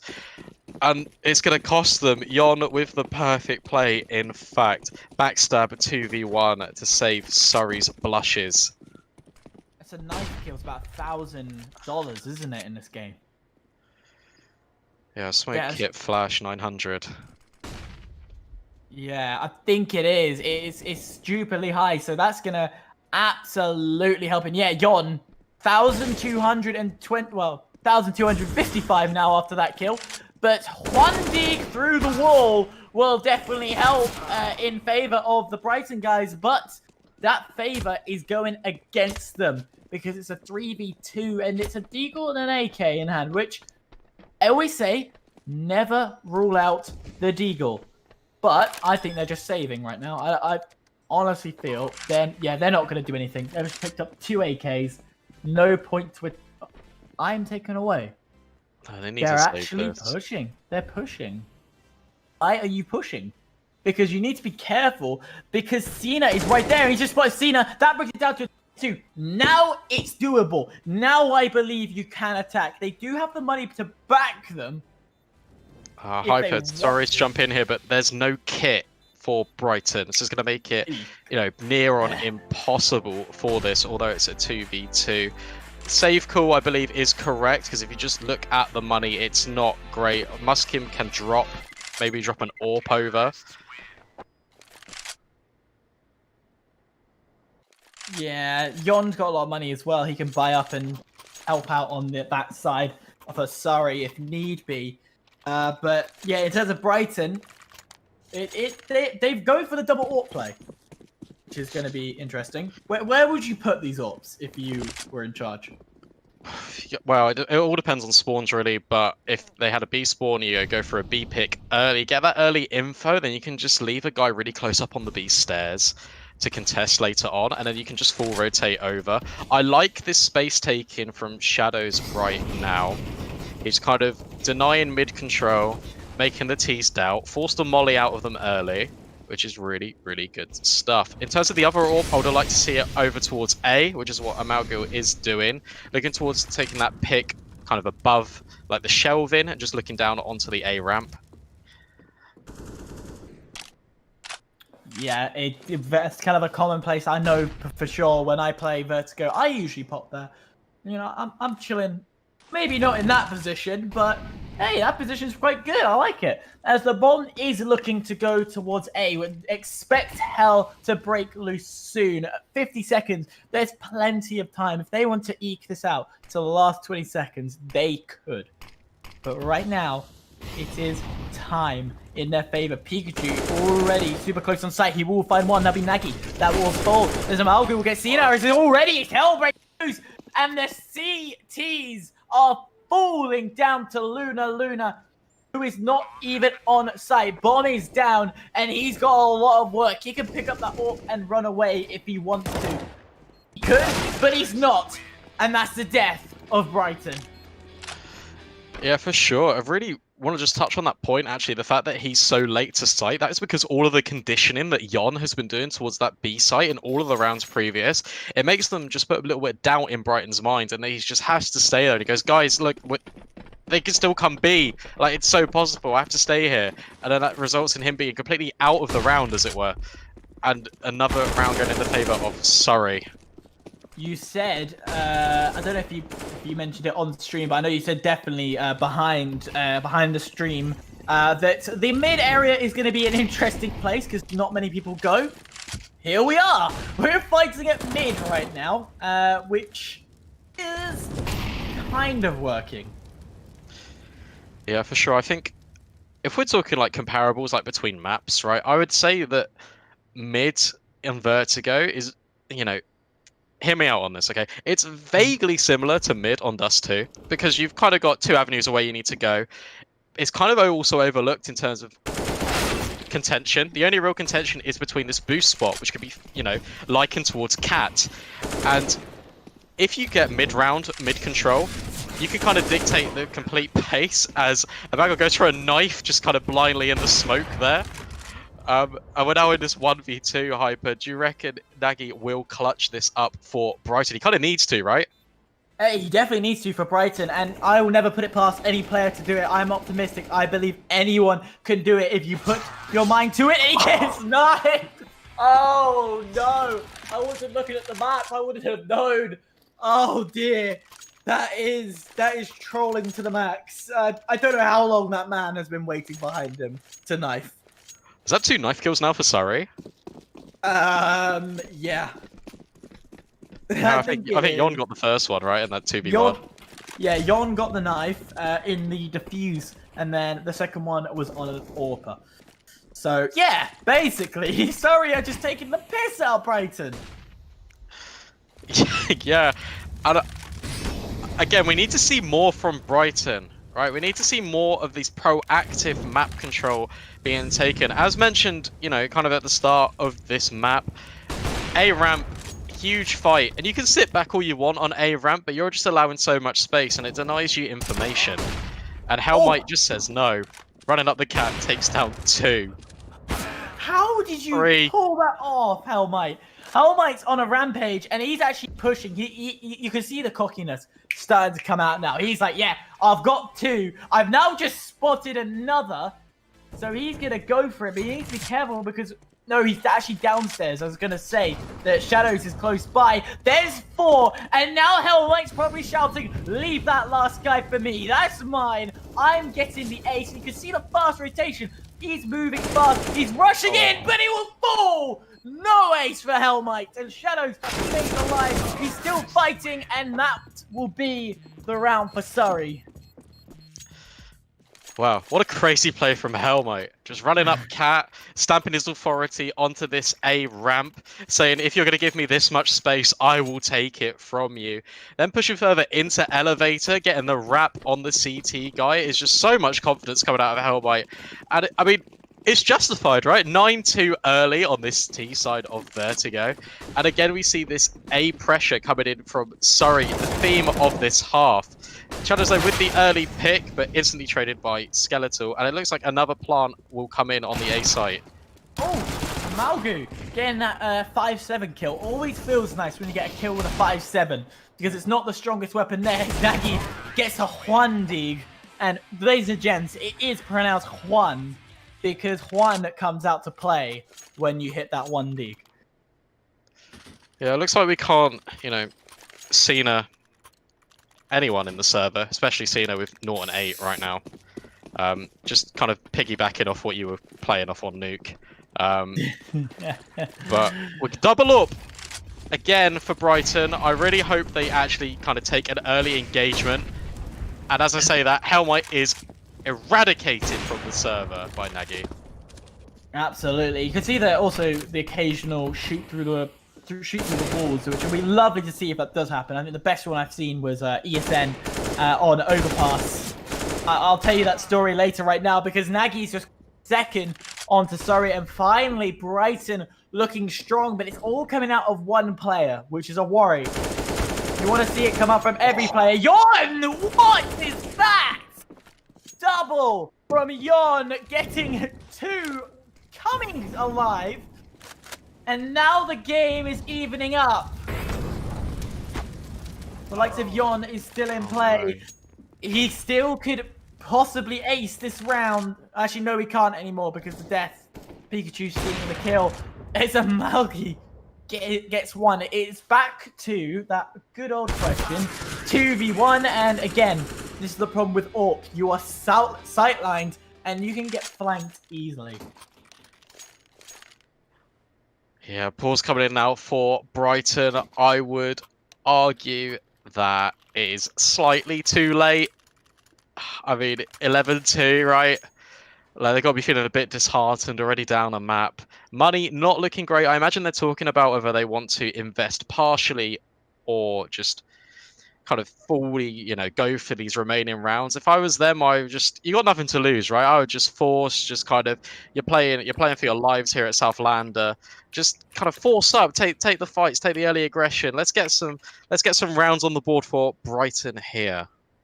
Yeah, they need rounds on the board. You said earlier from a great coach that you could be 11-3 up, and you know that's the worst position to be in. But at the same time, the same applies.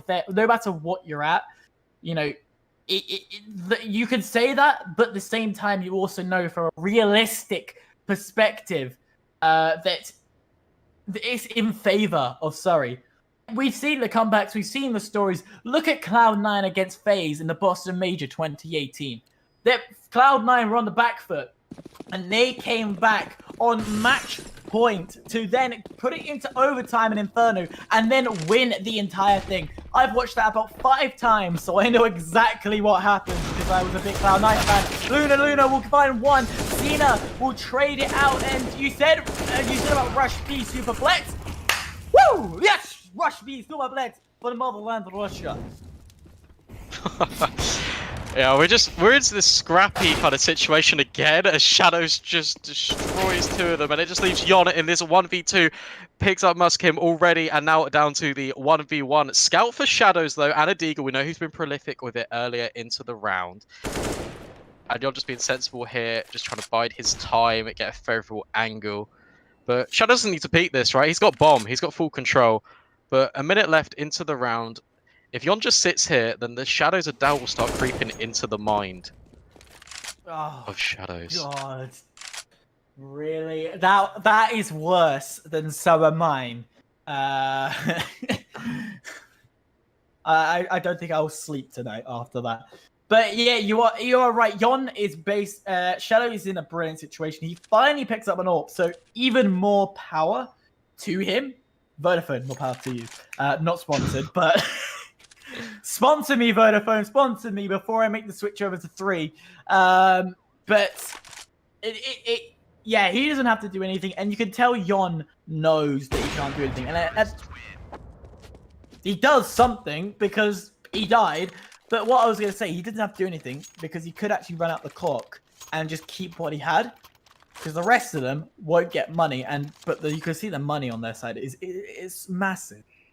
Yeah, you got to think about the confidence factor as well, right? That's my point's just been justified by Helmite picking up a auto sniper, but they're 11-3 up, and their money's so swollen. Like, they're gonna go for that clutch. They're gonna go for every clutch. That smoke taking an interesting route, just kind of glitching through the map a bit on the floor. So that's not what he intended. And Shadow's picking up the round as he left off the last one with a very important kill onto Skeletal. That is important, but that auto sniper is still in play. Filthy man to pick out the auto sniper, and it will find a kill. Yon will also pick up 2 for him. Oh my god. As the auto sniper finds yet another victim. Because let's face it, I feel sorry if you've been killed by the auto sniper. Please contact us. We will give you some help and support in these situations. Yeah, for sure. The auto sniper is not a gun you want to be dying to. But sometimes, you know, the guns that are kind of out of favor for some people can reap a lot of rewards for certain players. I myself love the Negev, so I'll be picking up any opportunity I can. But I digress. We are now into this pistol round. Kit, double flash for Skeletals, smoke, flash grenade for Hellmite. And it looks like the Brighton boys are charging up mid. It looks like they're going to try and kind of go over the boost really fast into the bomb site.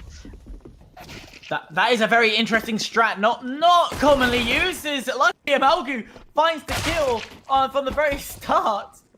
And it is in favor of Brighton, but where have we seen that before?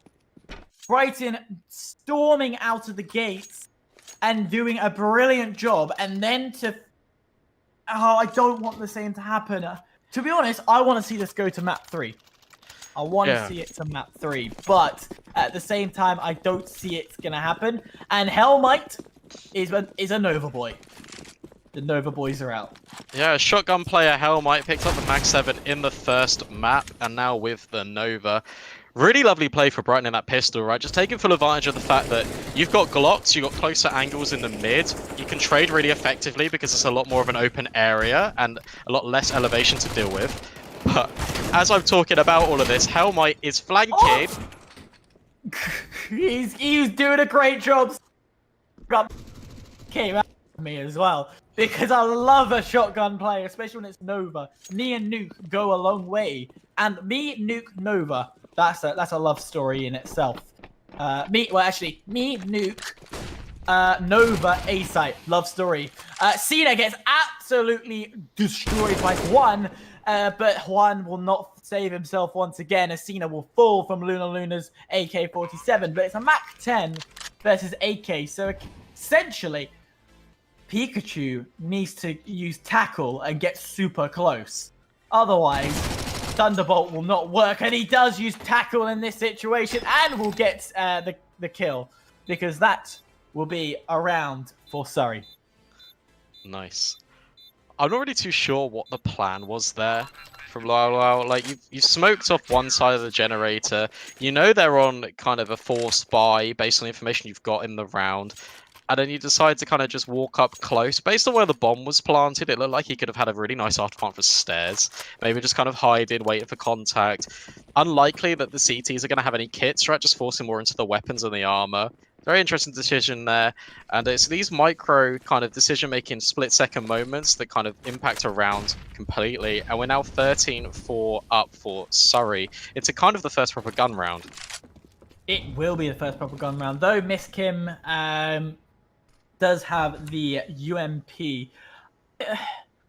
Why do we always miss out on Miss Kim? I feel Miss Kim is the name I have said the least. Muskim, sorry, is the name I've said least throughout this. He is going to be using a UMP. What's happening? Oh, it's just kind of the scrappy buy from Brighton, right? They got a few Galils, few AKs, but not much utility. And that just leads them to kind of just take kind of risks. And the one thing you don't want to be doing at 13-4 down is taking risks. And hopefully the UMP can get nice and close. Hellmite just jump in. Oh no. Must have been a mistake there. I don't think he intended to. How can you misclick a spacebar? The only reason I can say is unless it's scripted to being your role. Well, unless it's on his mouse wheel, right? I know a lot of players have their jump bind bounce to the mouse wheel up or mouse wheel down. So he could have just accidentally flicked his mouse. Yeah, true. That is very true. Oh. There's already... Sorry, I'm just trying to... Because I accidentally used my mouse wheel. It completely messed up my POV. Nagy will get 2. Shadows will find another onto Skeleton. It's down to Cena to pick up the scraps. And that is not helpful if your name is Cena, because that smoke is not good. He's going to have to take the long way around. I don't know where that line's from, but I know it's from a game or a film. As he is sneakily... He might be able to get onto site. That'll be the headshot of 1. He'll get 2. Cena is in a possible situation. He needs to act fast. If he's going to do something, he will damage Nagy, but he won't win it. It will be Nagy who will get the kill, and Brighton will win a round, slowly closing that gap. Yeah, I really like that from Brighton, actually. We just talked about kind of, not taking as many risks. They contact up the ramp as free, trading effectively on each other, and it just makes for a really solid round. Really nice counter-strike coming out of the team. Oh. Good night. Good night, says Hellmite, sorry. As he takes down someone with a Mag 7. And he does now pick up the AK, but Brighton in a very favourable situation. 3v2. Pikachu only having a deagle, and yeah, that was just him with a deagle. So he's got to do a lot right now to even come back and make something out of this. 1 kill on the board. He needs to get another 2. Yeah, they know where he is now, though, right? So they can just pick up that bomb and go, hey, look, he's in mid. Let's just kind of take more advanced positions. And as you can see, Luau has already pushed in towards his spawn. Pikachu seems to be kind of aware of it. The bomb's just kind of floating in mid now. Not really too sure where to go. It looks like timing's going to favour the T side, and they're going to be able to get that bomb over the boost in mid towards B. Massively in favour. I wasn't even doubting it, to be honest. But yeah, bomb's going down, and I think Pikachu knows that this is going to be tough. Like it's not going to be to his favour, but at the same time, it's doable. It is so doable if he puts his mind to it. Yeah, especially as you've got to kind of think of the mental fortitude right now of Brighton battling back into this game. They have got utility, which they should be using in this post plant. Don't need to fight. No, it was a very good post plant positioning from Brighton. No matter what happened, if you get one, the other one's going to re-peak, and the weaponry is not great. And Hellmite, he's a Nova boy again. He's bringing it back out. Is that back-to-back shotgun rounds now coming out of Hellmite? Love to see it, especially on these SouthLAnder servers. I think he is. He's also trying to bring his money to the same level as well. As Hellmite's already got 1. Just saying. And it's Muskim as well. We keep not mentioning his name, but Muskim is the one that falls. But that Nova is super powerful as Yon will get the kill onto Luna, but finally the AK is doing some damage. Hellmite's got another elsewhere, and what was a terrible situation from Surrey, it is a 3v1, 3v nothing. Surrey with an anti-eco. I'm so confused why the bomb's been planted on B there. I understand, like, I kind of understand the fort and trainer pattern, right? It's like, we've put so much pressure towards A, we're getting all these trades out mid and A, we planted the bomb, there's no way the bomb's going to be on B, but it is, and just a bit of a scrappy round altogether from Brighton, maybe thrown off by the fact that Hellmite just keeps getting kills when he shouldn't with a shotgun. Allowed him to pick up the AWP now, and hopefully we can see more of a fight towards this A ramp. Saying that, yeah, we are. Luna instantly getting the first kill onto Pikachu. I think he needs to go to the Poke Station. I don't know what this is called. I haven't played Pokemon in ages, okay? My puns are getting worse. Poke Center, thank you very much. Go to Poke Center, heal up your Pokemon. Got your back too, you know? All day and every day, you know? I'm your wingman. Oh man. I love Counter-Strike, and I love casting it. 14-6. Brighton taking a slower approach now. Maybe we're going to see this execute, kind of the smoke wall coming in that kind of anchors between the two like kind of gaps in between the default boxes, right? Molly will head in towards that little boost spot on the left of Yon. People call that different things. A boost goblin, I've heard it be called as well. And oh! Oh! Hello, Shadow! Wow. Wake up, you got it. Skeleton will finally... The hell's breaking loose. Once that first kill happened, hell breaks loose. Skeleton getting the second kill with the AUG. A surprisingly more powerful weapon than it was before. Will he find the third? No. Shadow who's taking down Cena a bit earlier in this statement. Wow. Skeleton getting the third and will finally fall. Brighton gets around for them, and Surrey 14-7. Yeah, so we haven't mentioned his name, right? But Muskim with the most important kill in that round there, taking out Hellmite out of the equation, kind of pushing a bit aggressively, getting the advantage, and taking out the AWP / Nova extraordinaire as he's purchased it yet again.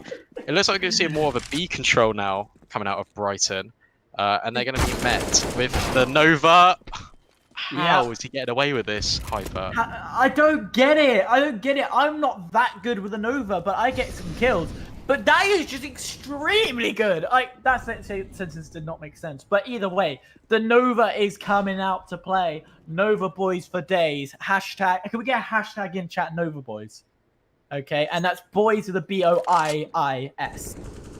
Hashtag Nova boys. Because that's all I'm gonna say. If you're ever gonna at me, use that. Okay, I want to make it a trend.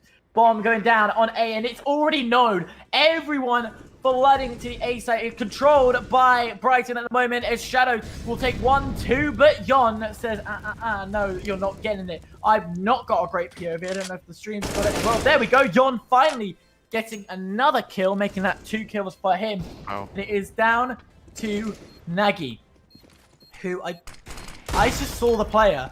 I don't know what's happening. Oh, that was his teammate. That's why. Yon getting the kill. Oh, yeah. Yeah. Anti-eco 4K. Looks to be the theme for Surrey piecing these rounds together on the CT side.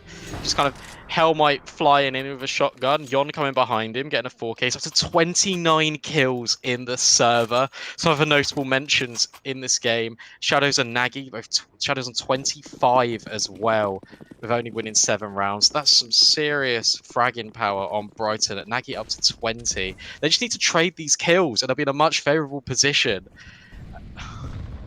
They do, and also, actually, talking of the other side, Brighton, it's not looking great. 2 AKs, UMP, not a lot of utility. It's almost going to be another Surrey win situation. But I have been known to be wrong, and they can eke it out. It's still 7-15. That is a lot of rounds to work with. That's a lovely grenade. Those are... Ooh. Ooh. Kiki. As Pikachu will get the first pick. That's an AK gone.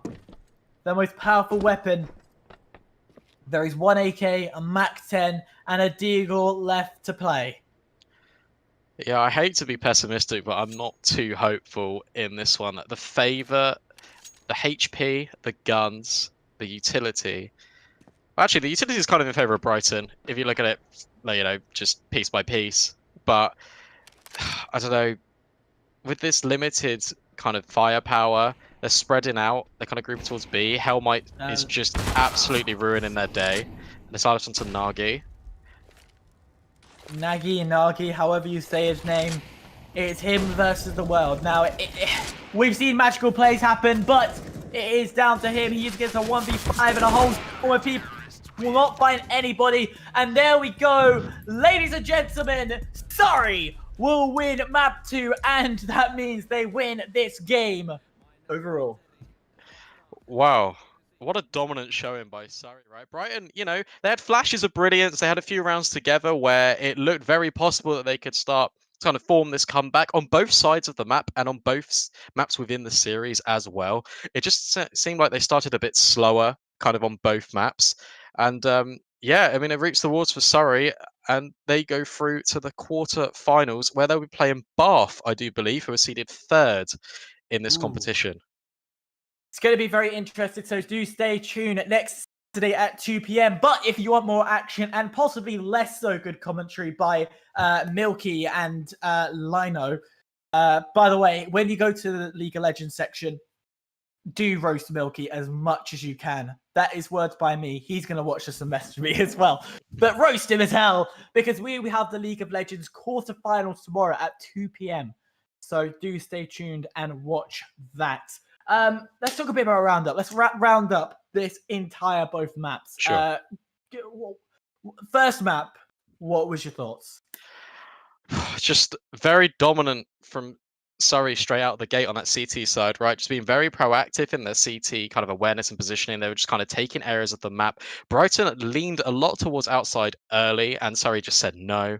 Stacking kind of 2-3 players out, taking the fights, taking the initiative, kind of countering their utility. We saw some mollies being thrown on the floor to deny the outside smokes as well. Brighton did kind of adapt to that. They did kind of wait, you know, in spawn, being a bit more passive, kind of play off the aggression. But it was just a case of just too little too late, I believe.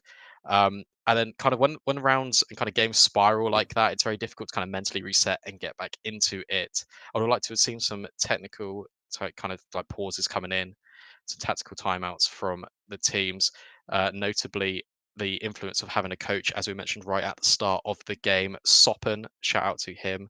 He was the coach for Surrey in that series. And as soon as they lost a round, he called a pause straight away to kind of get them to mentally reset. And it worked, right? They took the series 2-0. They did. They took it brilliantly well. I look forward. You know, I might not be in the rest of this tournament. I might not be able to see it all, but it's going to be interesting to see what Surrey could do with this motivation now, especially after what would be considered a dominant game. They can use that motivation. They can use that high essentially to just push them to the end. May this be just temporarily? We're about to find out. As I said, come back next Saturday. They say next Saturday. I believe is it next or this? Because next is It's referring. next, right? It's next. Is next. Where does Yeah. that indicate next week or this week? Oh, it's in a week. So in 7 days' time. Oh wait, it's Saturday today. Oh god. I hate to Okay. break it to you, Hyper. We do have another day of the weekend tomorrow as well. Hey, I We'll don't be mind in the that. league. We'll be seeing the that's League of fine. Legends games, right? Yeah, League of Legends, as I said, casted by Milky, Serial, and Lino. Two brilliant people, by the way. I've not personally met Lino, but Milky, absolutely brilliant at his art, as well as, of course, the brilliant teams that are competing against each other. I'm looking forward to it. I may not know much about League, but it's always a good watch to have. So if you're interested in that, stay tuned. Tomorrow, 2 p.m. Put that in your calendar. Put it in your phone. I know you uni students use your phone all the time. Put it in there because we are going to have more action tomorrow. Any last words, Brandon? I don't believe so. Just really, really nice kind of game for the stream to capture. Really nice backwards and forwards moments. But overall, quite a dominant showing from Surrey, last year's semi-finalists. So it will be good to kind of see how the tournament progresses. I'm looking forward to kind of watching next week for the quarters as well. Thank you so much for having me on. No problem, no problem. And as for me, guys, hopefully you did enjoy that. As I said, I've said the dates. I'll repeat them one more time. Tomorrow, 2 p.m. League of Legends with Milky and Lino. Next week will be next week on Saturday at 2 p.m. will be the quarterfinals for CS:GO. Put those in your calendar. Also, finally, guys, stay safe during this COVID time. As I said, vaccines are rolling out. Stay safe, still social distance and everything. We will be back to normal. We will be back to LAN. That's all from me. Thank you, everybody, for watching tonight. And we'll see you tomorrow and next week. Brilliant. Thank you for watching.